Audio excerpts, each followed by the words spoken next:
Welcome everyone to the MP Speak Out and Listen webinar. Thank you all for coming. My name's Emma Woods and I'm a secondary school student passionate about human rights and environmental activism. I'm also joined by Aziz Barez as members of Oxford City Amnesty and chairs of today's panel.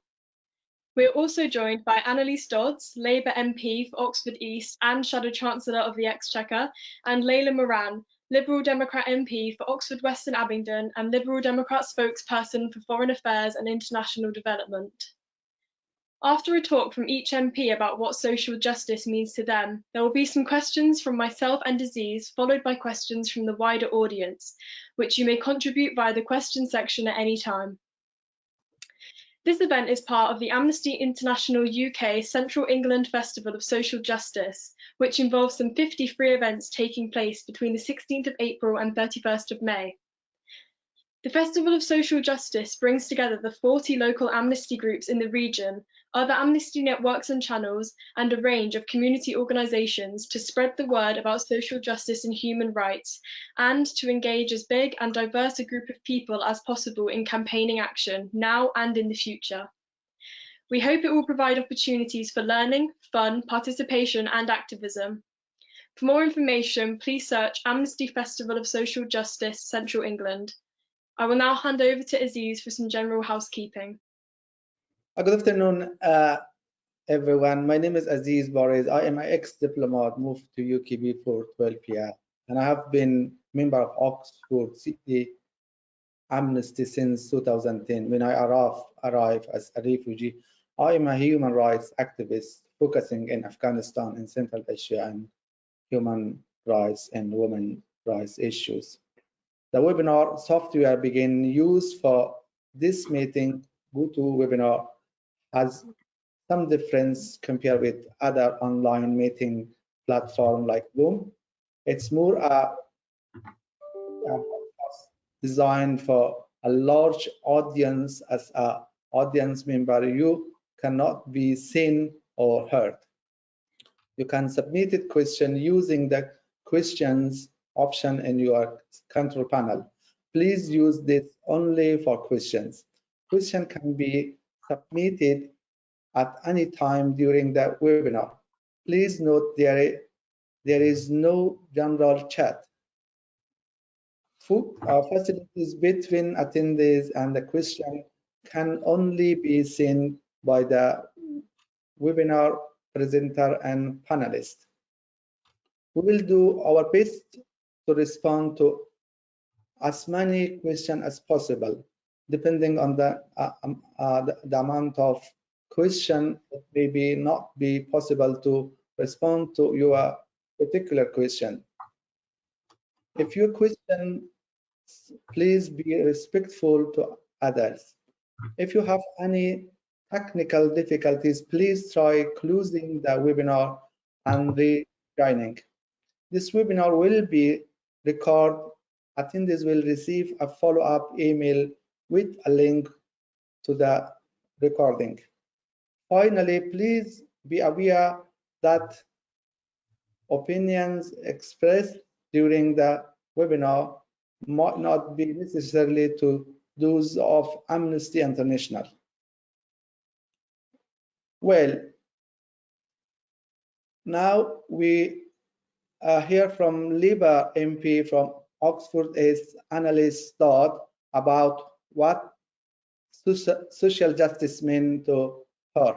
Anneliese, the floor is yours. Great, thank you very much, Aziz, and it's really good to be here with you, and also, as always with Layla, we end up doing many events together. It's really nice to see her, and Emma as well. And I just overheard, I think, that Emma's actually doing some exams later on, or some kind of work later on, so great to see your commitment. And I really want to thank everybody else who's part of this seminar for all that you work, all the work that you do within amnesty groups across the county and potentially beyond. I'm not sure where everyone is from who's on this call. It's incredibly important. I have talked to people in the past who have received those letters from amnesty supporters who've been supported by amnesty campaigns, and they really are genuinely a lifeline, and in some cases not just a metaphorical one for very large numbers of people. So thank you for all that you do. Aziz's helpful but very large question was what social justice means to me. So in the 5 minutes that I have, I'll try and set that out. And I would say I don't want to go on for too long, because this event is described as MPs speak out and listen. I feel like MPs get a lot of chance to speak and not always so much to listen. So please, Emma and Aziz, do say if I'm going on for too long. But I suppose what I would say, if I had to try and define social justice, is to state that social justice means that everyone should be treated with dignity. That dignity is the fundamental value that should be provided to everyone. Obviously, fundamental to that definition would be the protection of human rights as set out by the United Nations, and of course within the UK's own rights framework, which I'm a strong supporter of, and very, very disappointed indeed that we're seeing that being removed from our legal context. Obviously, that definition, saying that everyone should be treated with dignity, then has to apply to many different parts of life and society, that people need to have a decent standard of living when it comes to food, shelter, basic healthcare, but also that they should be able to associate with those that they want to, that they have that right to family life, to protections around whatever type of sexuality they have, whatever kinds of relationships they want to have, to life with their children as well when they have children. But also, of course, that none of these rights should be impacted by what we would call protected characteristics within the UK's human rights and equalities framework. So obviously people's gender, sexuality, ethnicity, religion, or disability status. And I suppose when I was preparing for this, I was thinking what's really important to me is that we don't just focus on very explicit examples where it's very, very easy to set out that there has been, for example, discrimination, but that we also recognise what I would call more structural factors that can lead to a lack of social justice, where there's an implicit bias or form of discrimination against individuals, and that then results in unfairness, inequity, and a lack of social justice. And I think in the UK we've had some examples of this recently. We may go on to talk about this later. I personally was very disappointed indeed by the Sewell report that was recently produced. That report maintains that there was not institutionalised racism within the UK in a number of different areas. I feel that given particularly the experience our country has had with coronavirus and the far higher rate of both incidence of COVID, but also of severe health impacts on those who are Black, Asian and minority ethnic, that it's very difficult to really support a report that maintains there are no structural factors at play leading to those kinds of outcomes. And I think for many people that report was viewed as suggesting that social justice should not be afforded to Black and minority ethnic people who point out when there are structural elements of racism. I think also we've seen other cases recently in the UK and elsewhere where there's been an individual or a number of individuals who've been treated very badly indeed by different sets of rules and by different institutions, but where it's taken a very long time indeed for them to receive the kind of justice that's necessary. I've been reflecting on this a lot after last week's post office trials that came through. I do think they're a matter of social justice, because there you had really a very large number of people, number of whom were sent to jail wrongly, who had their reputations trashed, who had a major impact on their family life, their home life. And in fact, all that had taken place was their employer, the post office, was trying to cover up its own mistakes with the new computer system. I think some of the parallels between that case And for example, the treatment of Windrush people in the UK are very, very striking. Again, individuals stating something had gone very badly wrong, that they had been treated unfairly, and yet for many years, no action taken. And now, of course, it appears like everybody is saying that there needs to be justice for those Windrush individuals, as with those impacted by the post office scandal. But for so long, they were speaking, it felt like, into a void and not being listened to, ultimately not being treated with that dignity that's so necessary. So that would be, I suppose, my one message that I would want to convey, but it would be very interesting to hear from those on this call about how they feel about this question, that we really do need to focus on those wider ranging aspects of social injustice, as well as perhaps some of those cases which may be more explicit, but where the harm that's generated in the implicit cases is potentially very severe as well. Thank you. We're very on time. Emma. I'll now invite Layla Moran, Liberal Democrat MP for Oxford West and Abingdon, to share her perspective on social justice. Everybody, remember to keep sending in any questions with the questions section at any time. Thank you, Emma and Aziz, nice to see you. And as you as well, Anneliese, you're absolutely right. And I'll start by saying I absolutely agreed with everything Anneliese just says, and that just doesn't surprise me at all, because I think on these kinds of issues, there is nothing between us at all. My own perspective on this area probably started in a very personal way, and it's one of the reasons why I got interested in politics at all. As some may know, I had a very international childhood. My mother is Palestinian. She left Palestine when she was in her teens. It was bluntly no longer safe for them to be there. They went to Jordan. She has stories from her very early childhood and the stories of my grandfather and grandmother who would tell me what it was like in Jerusalem, how they had to essentially flee their homeland, and they were in effect refugees for the whole of their lives. My mother still very much considers herself a refugee, not a refugee as you might imagine in refugee camps, but that sense of displacement, that sense of having not had the real choice for the direction that your life took, and that choice was taken away by an outside state, was very much one of the conversations that we had as a family as we were growing up and as I came to understand my own identity. But similar to that, in terms of its effect on me and how I see these things, was moving to Ethiopia when I was 5. It was the late 80s. There was a dictator in place called Mengistu, not a very nice man at all, far more interested in waging war with Eritrea than he was in feeding his own people. Many people in the UK will remember Band Aid and Live Aid, and then this was very much that movement that sprung up because of the horrific famine that was happening in the 80s there. And as a very young child, I remember asking my parents the quite simple question, why? Because it seemed so incredibly unfair. I was meeting children my age who I would play football with or whatever. I saw no difference between us.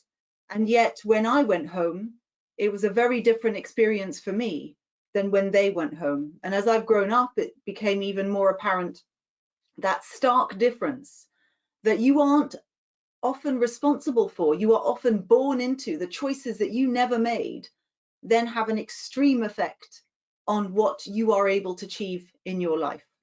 And that's what drove me into politics, because that basic principle of fairness, the idea that a child will have a different life based on choices they didn't make, based on who their parents, where their parents were born, where they were born themselves, what class, if that is the way that that society is measured, that socioeconomic background of the child, it should have absolutely no effect, in my view.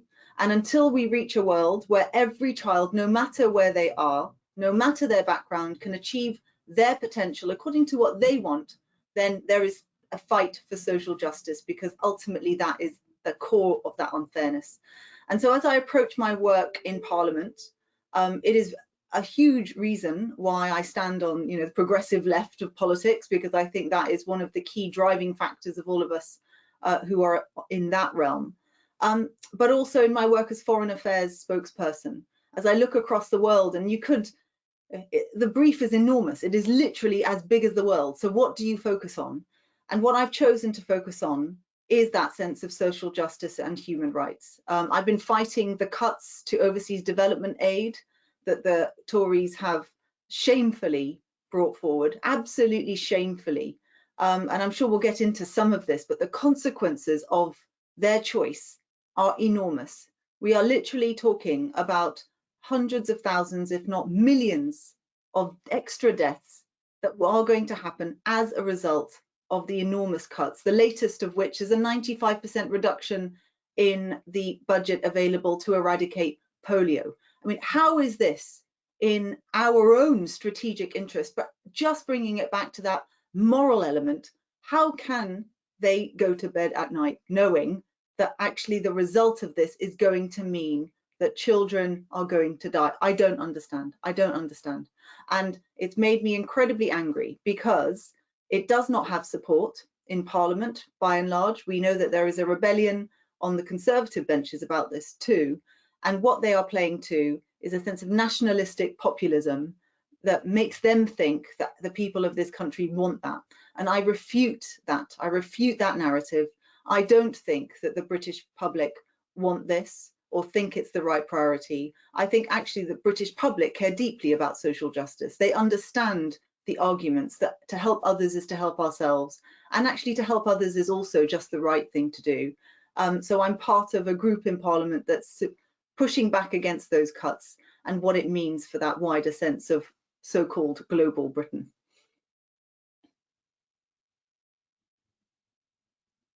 Layla, you have still 5 minutes. You want to add something? No, I think let's crack on with the questions, because I think Anneliese is right. We people hear me talk enough, don't you think? Okay. Them talk. Could I ask you how you work cross-party with other MPs about the human rights? Also, how do you work with the politicians in other countries on human rights issues? Layla. Thank you. So this is, I mean, very much the bread and butter of my role in foreign affairs. I meet regularly with ambassadors and will speak to them about specific interests that I may have in their country and vice versa. It's hard to get around them all, but I try my best to understand from their perspective, even if it's one that I don't always necessarily agree with. For example, one ambassador who I don't think is about to reach out to me anytime soon is the Chinese ambassador, because one of the most effective bits of cross-party working that I've been doing in recent times is on the Uyghur genocide. I'm proud to say that our Parliament has said that there is a genocide happening in Xinjiang in China. We join just a small handful of other countries that have done the same, and I think it's really significant that that happened. And the way that that was achieved was working entirely cross-party. Very much every single party, MPs from that party, we have a WhatsApp group where we coordinate, we're talking on a regular basis, we're drumming up votes. I will make sure that my lot turn out, there'll be others doing the same in their parties. And the reason why that cross-party working is so important is especially on an issue that the government isn't already taking up. That is how you achieve legislative and government strategic change. So the hope is that by doing more and more of that, then you build those ties. And it's not just the Uyghurs that particular group is looking at. We're also looking at Taiwan. We're also looking at Outer Mongolia. There are human rights abuses happening there. And then to the rest of the world, it really is a case of working out which other MPs are interested in what you're working on. We are very aware, I'm sure, and I've just explained my interest in Ethiopia from my childhood, but there is an enormous injustice happening in Tigray at the moment. And what we will do is we will find other parliamentarians who are interested in this, we'll write letters, we'll work together, and we'll seek changes to the government. And the last thing that I've been able to do successfully in my role is bring urgent questions to the House on these kinds of issues. In particular, there is a particular interest that I and my party has in Hong Kong, and Britain should have a better interest in Hong Kong, given that we are joint signatories on the Sino-British Declaration, which was meant to have protected the democratic rights of Hong Kongers for 50 years after the one country, two systems came into force. And what we've seen just this year is a huge influx of people from Hong Kong worried for their rights in Hong Kong. They're being tortured, they're being incarcerated, they are scared, they're being told that if they don't come into line, that their family will be affected. And I've been working with third-party groups, including groups like Amnesty and Human Rights Watch, and in this case Hong Kong Watch, to put the pressure where it's needed on the British government to do everything that it possibly can. So it's quite hard sometimes because there are so many injustices happening in so many different parts of the world. And my team and I almost have a joke that if we have a day off, then we know that a coup will happen somewhere and we'll have to come back and make sure that we say something. But I think it's really important that Britain plays its part. We are an influential country. We are still a member of the G7. In fact, we have the presidency this year. We have the presidency of COP26 this year. We have still, while we still have it, notwithstanding the ODA cuts, which are an enormous strategic misstep in my view in terms of our soft power, but we do still have influence on the world stage. And I think it's a very important role for parliamentarians to play is to get the government to act and use the influence that it has where there are places that we can make a difference. Thank you, Layla. Anneliese, do you have anything you would like to add on the same question? Yes, I mean, just very briefly, I agree with everything that Layla said, and really I would stress that for those members of Parliament who view it as a responsibility for us to raise concerns about human rights or injustices, that we have to have a very pragmatic approach.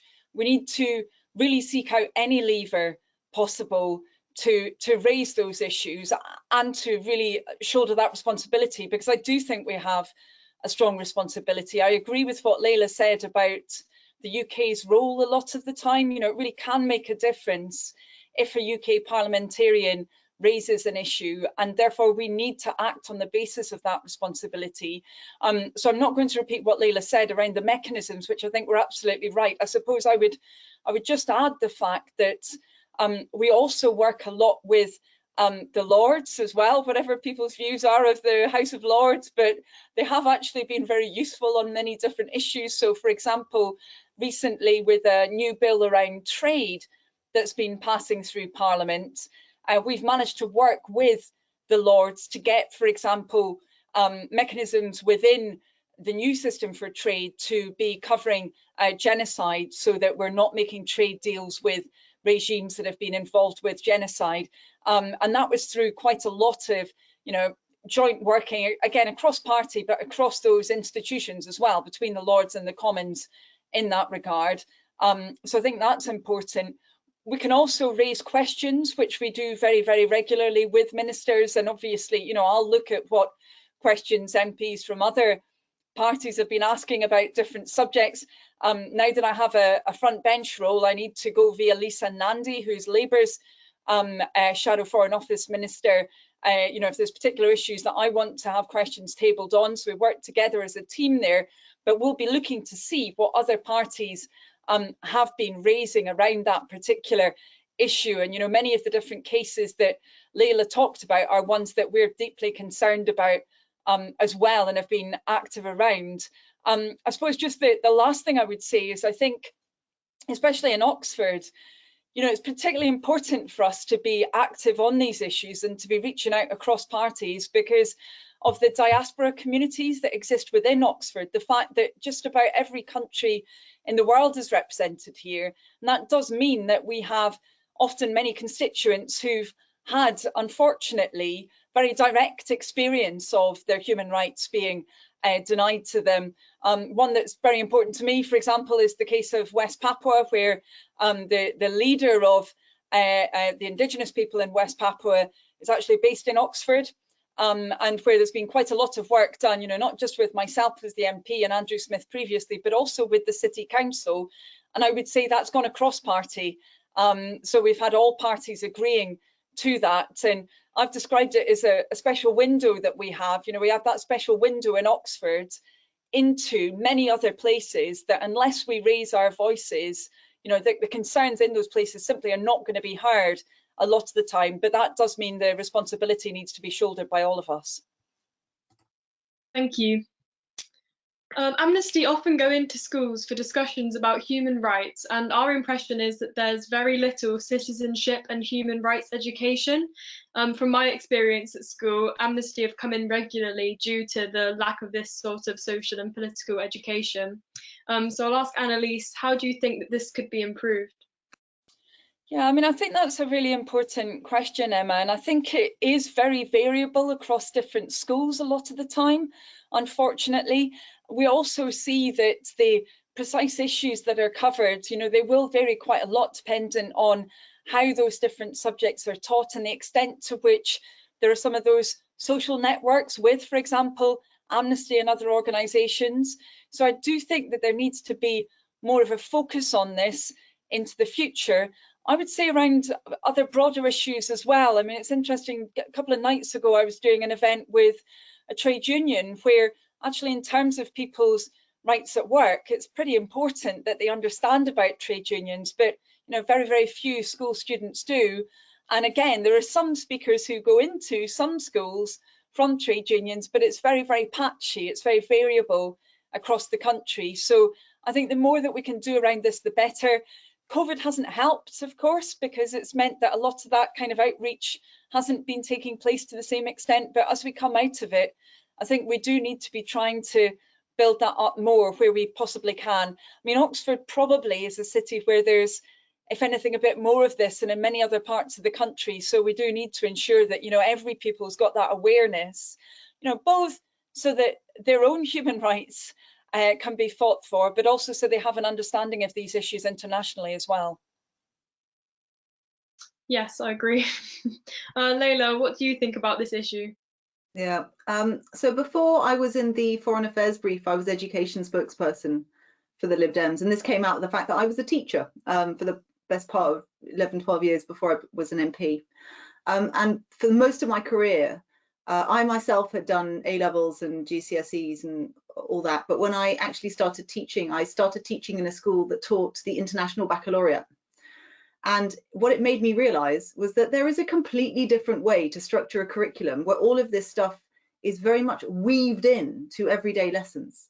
So the IB has a mission statement where we literally educate for world peace, and we strive to create global citizens, where we realize that other people can have a different opinion and also be right. And as part of that, when I taught physics, we would, when I was teaching nuclear physics, for example, take a moment to pause, and as part of the curriculum, we would discuss the pros and cons of nuclear proliferation, of energy, of the bigger geopolitical its consequences of the physics that I was teaching.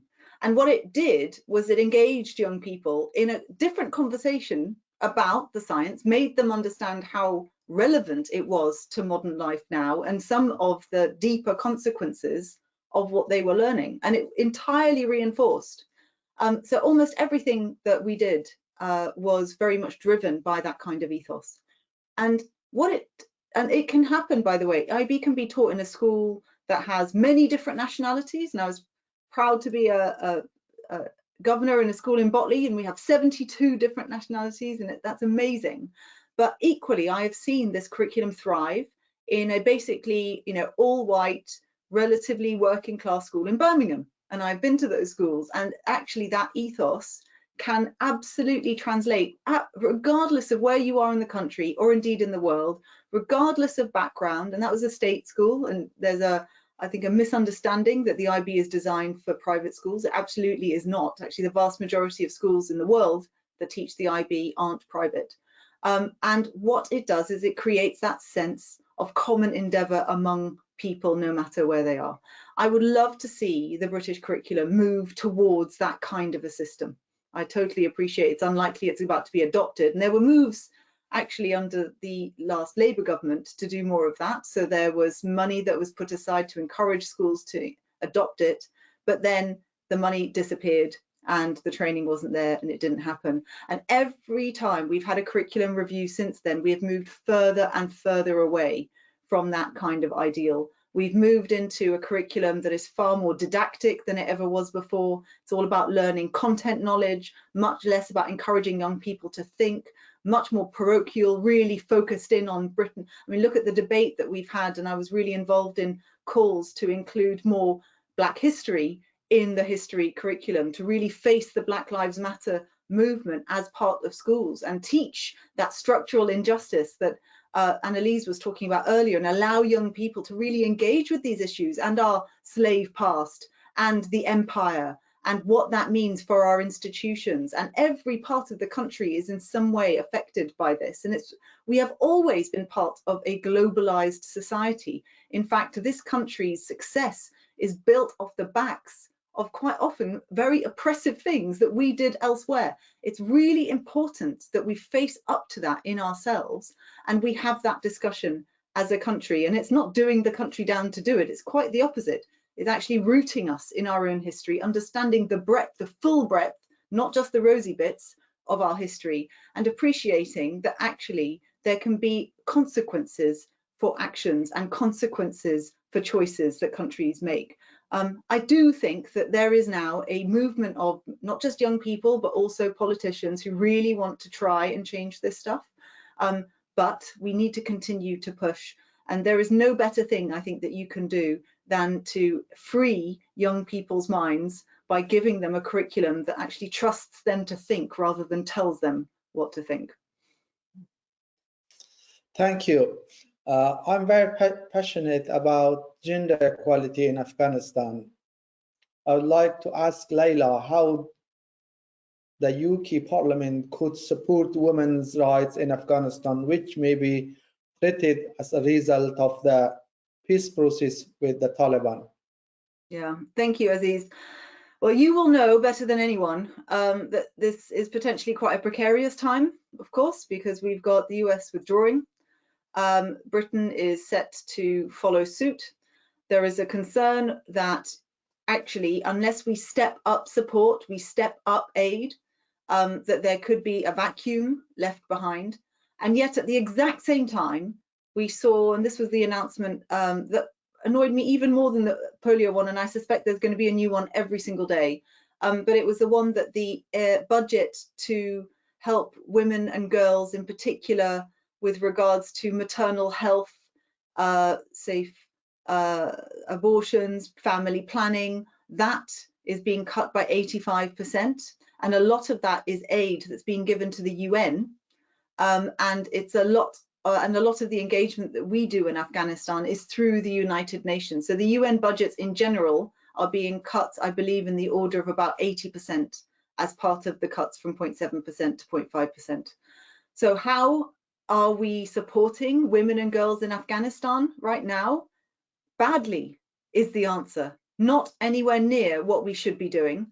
The first thing that I think we need to continue to do is to expose the consequences of these cuts to the government. And Aziz, if you have specific examples that you want me to raise of the consequences of these cuts, I really want to know about them, because the government needs to appreciate the consequences of its actions.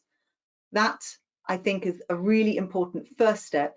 And then on top of that, they are also cutting budgets from education for women and girls. And there's a saying that I'm going to not say correctly, but basically, if you want to educate a country, the best thing that you can do is educate their girls. You can free a country by ensuring that they have the knowledge, that they have the knowledge of how to take care of their own bodies, to make their own choices. That's a great way of helping the economy. It also helps health of the whole country, and it helps to empower women and girls, and it helps those countries. Now, if you are cutting the amount of money that you're giving to education to women and girls, and you're also cutting hugely the amount of money that's available for family planning, then how can you say, as they do, the government at the moment, that women and girls education is a so-called priority for them? It's one of the 7 areas of priority that they have given in this new review of how they're going to spend their ODA spending. So I'll continue to press so that that is minimized for Afghanistan. It's worth also commenting that the Britain leads the engagement group in the United Nations on Afghanistan at the moment. There is a particular onus, I think, on the British government to not abandon women and girls in Afghanistan. And Aziz, any help that you can give me to do that, I would really appreciate it. Thank you, Layla. Before moving to Anneliese, I have a follow-up question. The concern is deeper, and thank you for mentioning the cut on support through the United Nations. The people in Afghanistan thinking if the Taliban is coming by force and getting the government, they are cutting the right of women to be member of the parliament, the right to work, the right to educate. In that scenario, what the UK Parliament and UK government should act as a member of international community, being presenting in Afghanistan, serving there, and lots of our soldier from Britain died in Afghanistan. What do you think about that? What's your... Well, it's awful. I mean, the fact that this is happening at all is was that to me or was that to Anneliese? It's for you. Okay, sorry, I just wanted to check. No, bluntly, it's absolutely awful, and we've seen so many women over so many years have this. I mean, we have to remember Afghanistan. I know so many people here who are from that diaspora, so intelligent, so much to give, absolutely a country that, given half a chance, could do incredibly well, and yet we see this oppression that comes almost in waves, and it's heartbreaking to see. And what can the UK Parliament do? I mean, that's honestly the bit I'm going to struggle with, Aziz, because I want you to tell me what it is that you want us to push for here. Yes, we need engagement through the United Nations. We've got a really important role, I think, to play. As I said, the aid cuts are not helping our position, because I think, and also by withdrawing troops and withdrawing support in terms of aid, then we lose credibility with anyone who is on the ground who is able to influence these things. The picture right now is really bleak. So if there is something that you think we should be doing more of, let me know. But my view has always been that we need to work with the United Nations. We need to pull our weight on the world stage, and the nationalistic government that we have in this country, and it is drawing up the drawbridge. It's not seen as a political priority to be helping, and so they're quietly hoping that people aren't going to notice that these things are happening. So that is not the view of very many parliamentarians. And so if there's something specific that you want me to raise, as I said before, I'm very happy to do that, Aziz. Please get in touch again. Thank you, Layla. Anneliese, what are your thoughts on this? Yeah, thanks very much, Aziz. And I have to say that I share your concerns about the situation. I mean, we've heard some claims that in different parts of Afghanistan that the Taliban is a less monolithic force than it used to be in relation to women and girls' rights. But we all know what came before. We know what practice continues to be in a number of different Taliban-controlled areas. And listening to some of the voices of women from Afghanistan, there's been some really interesting media coverage of that recently. I have to say, personally, I find it quite heartbreaking, actually, to acknowledge what's taking place. And I do think that UK Parliament and the UK government must play a leadership role now. Certainly, we're going to be pushing for three things. First of all, that the UK can't be that kind of bystander that Layla said. I mean, that would be an absolute disaster. We must assume the responsibility for very, very closely monitoring the security situation in Afghanistan, especially after that withdrawal of troops from the US in September. We've got to do that very actively, and we need to make sure that the UK raises its voice if there's a deterioration further in the situation. Of course, we've already seen, pretty awful violence last autumn. major concerns that could be erupting again. So we need to have that close engagement and to be speaking up if the situation does again get worse security-wise. We would say then that also the UK's got to use, as well as its role in the UN, it's got to use its relationship with other regional actors and with other neighbouring countries around this. I mean, obviously, we have a very large population of people from Pakistan in the UK. We've got close ties with Pakistan. We need to be utilising that kind of a relationship to try and support the peace process, and also try and make sure that we get to a much better place around rights for women and girls as well. So we should use that relationship. We also need to be making, we would argue, representations to Iran as well, particularly about the treatment of refugees, which we're very concerned about, that they could become a kind of bargaining chip in ongoing conflict. We really cannot have that taking place. So we would say that they would be three concrete areas where we need to see that UK engagement. But I have to be honest with you, when I look at the situation, it's very difficult to say that we're not seeing a step backwards.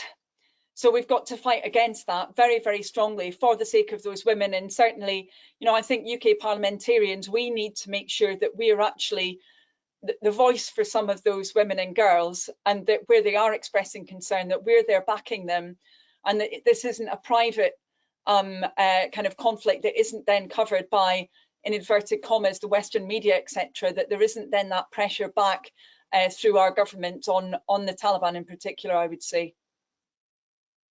Thank you. We're now going to move on to some questions from the audience. If you could keep sending them via the question section. So first off, we have a fantastic question from Emma Jones of Oxford Against Immigration Detention. And she says, excluded from social and medical support, many migrants have been left hyper-vulnerable during this pandemic. Undocumented people become vulnerable to all kinds of exploitation and are regularly denied their basic human rights. How can we fix this? It increasingly feels to me like the only answer is to introduce an easy process for all UK residents to gain permanent residency with equal rights. Would be interested to know your thoughts. So if anybody would like to take the floor with. Will I go first so that you can have a wee bit?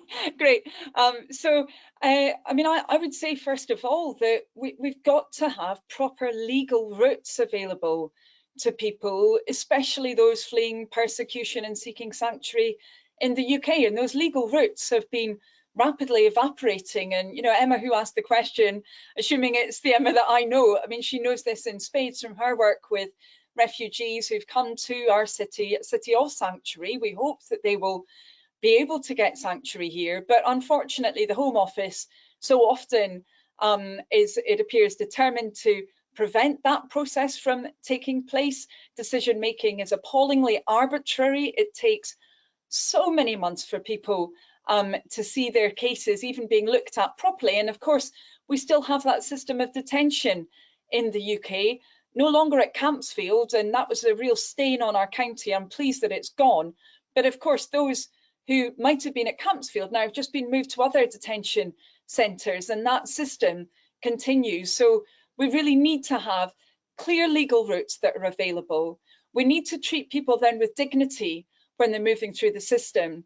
And we need to stop, above all, with the divisive rhetoric that suggests that, there's some kind of, there's some kind of huge threat from people in these circumstances. They're ultimately in the very same situation that any of us would be in if we had to try and protect our families, if we were in a situation where we were threatened, or indeed for those who are subject to extreme poverty as well. So we need to be treating people with dignity here. I think that's what's most important when we look at what's affecting so many who end up in our city.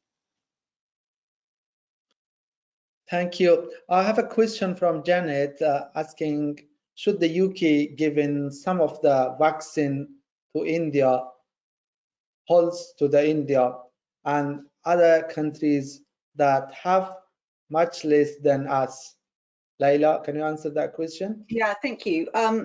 So I God, when was it? It was back in December when we were first basically on the cusp of starting to give our vaccine rollouts, that I wrote to Rob to suggest that we really need to look at this. It came off the back of the WHO that was beginning to worry about the amount of vaccines that Western developed countries, rich countries, had already started to buy up at exorbitant prices, some of them, meaning that they could see coming down the track that there was going to be an enormous problem.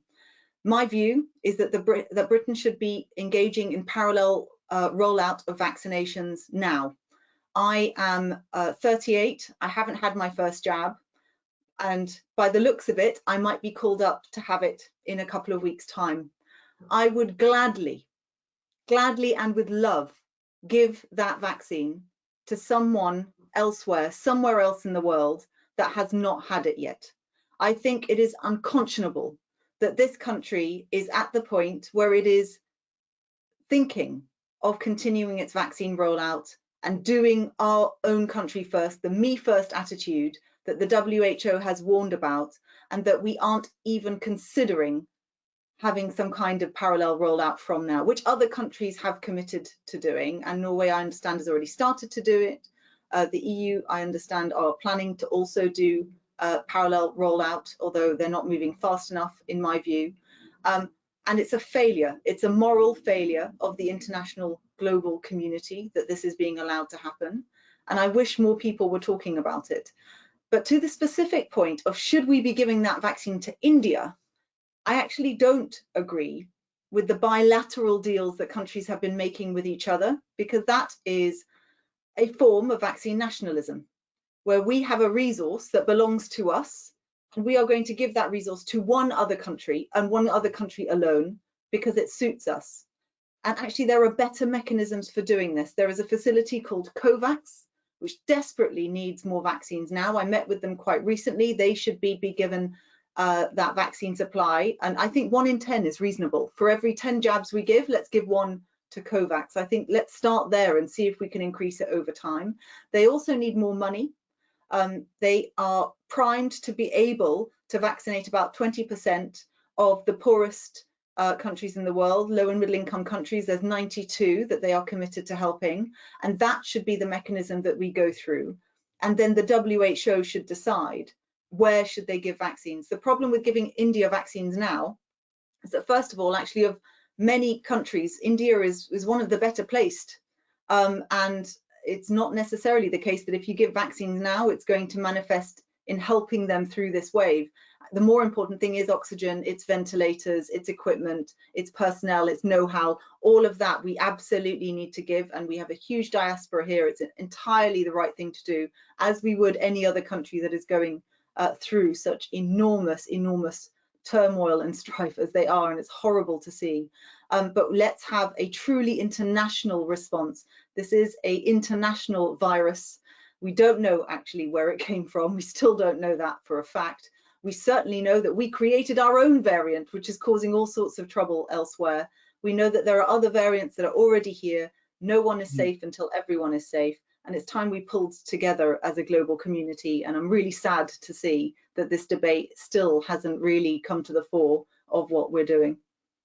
Thank you, Layla. Anneliese, what your thought on the case of Nazanin Zaghari-Ratcliffe?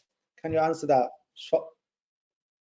Absolutely, and I'll try and be very brief, because I suspect that there will be agreement probably across the piece on this. I mean, it's very, very clear that Nazanin Zaghari-Ratcliffe has been treated as a political pawn now for many years.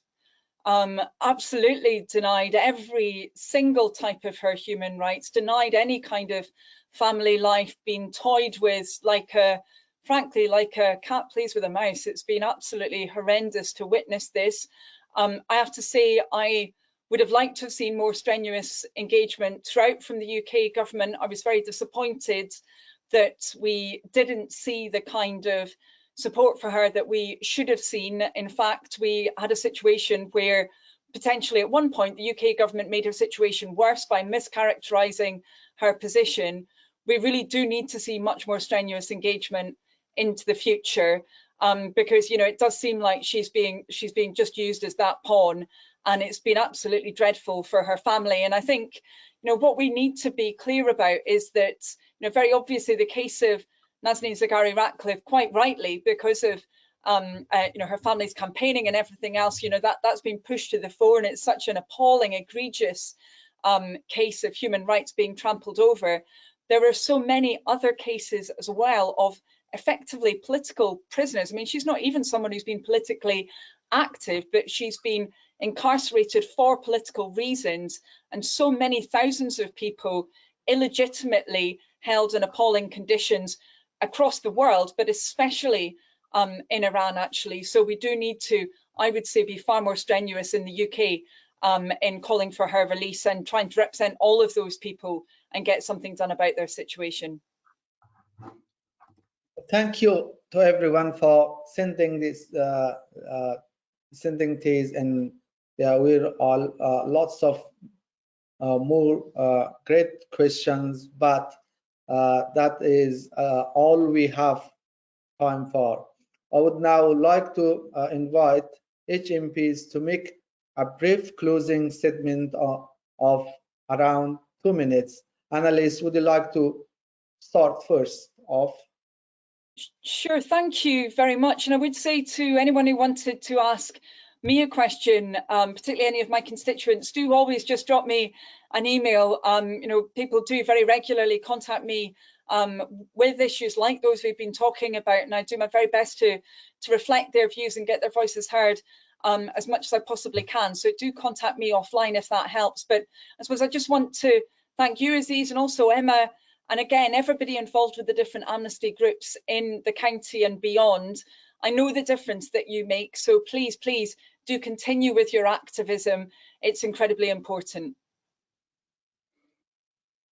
Layla, would you like to make any final comments? A huge thank you to you, Aziz, and Emma for so ably chairing, to everyone who organised this. And as ever, it's such a pleasure to talk about these issues. And I feel so privileged to be the MP for our area. I was out canvassing yesterday and was stopped in the street by a gentleman who said, "Oh, I wrote to you. And I was thinking, well, what about, you know, potholes or, you know, whatever it may be. No, about Cambodia. I want to understand your position. And it really is amazing to be part of a community that cares so deeply, not just for our own community and our country, but also all peoples everywhere in the world. It pushes me to care even more, notwithstanding my own personal experiences. And I think what it speaks to is a deep compassion that we have in our part of the world that really translates in everything that we do and how we act as a community, as, you know, a city of sanctuary, as a community that managed to close its detention center. For there's a reason why all of this exists, and it's all part of the same deep compassion that we have in our community. So thanks to all who watch and all who care. Please continue caring, and we will do, I hope I don't speak for Anneliese, but I know she marries the sentiment, everything we can to represent you and your passion in Parliament. As you know, you are the bosses, and it's very clear how much you care, so we care too. Thank you so much to Anneliese and Layla for attending today's event and sharing their perspective on social justice. Thank you. Yeah, it was really very valuable. Please, everyone, do check out the full programme of festival events and activities. This includes speakers, music, poetry evenings, photography exhibitions, theatre, panel discussions, and much more. You can find the festival website by putting Amnesty Festival of Social Justice in Google. There's a full listing of events organised by date with registration links. You'll also find there a link to the festival YouTube channel, where you can find a rich selection of pre-recorded content, including short individual video selfies as part of our social justice soapbox, where people explain in a nutshell what social justice means to them. The festival is an important initiative in making the amnesty movement in our region bigger, better connected, more diverse and more influential. As such, it represents a significant new departure for amnesty in the region that we'll be building on after the festival. Thank you to both of our speakers, and good afternoon. Thank you for attending, everyone, and goodbye. Goodbye. Bye.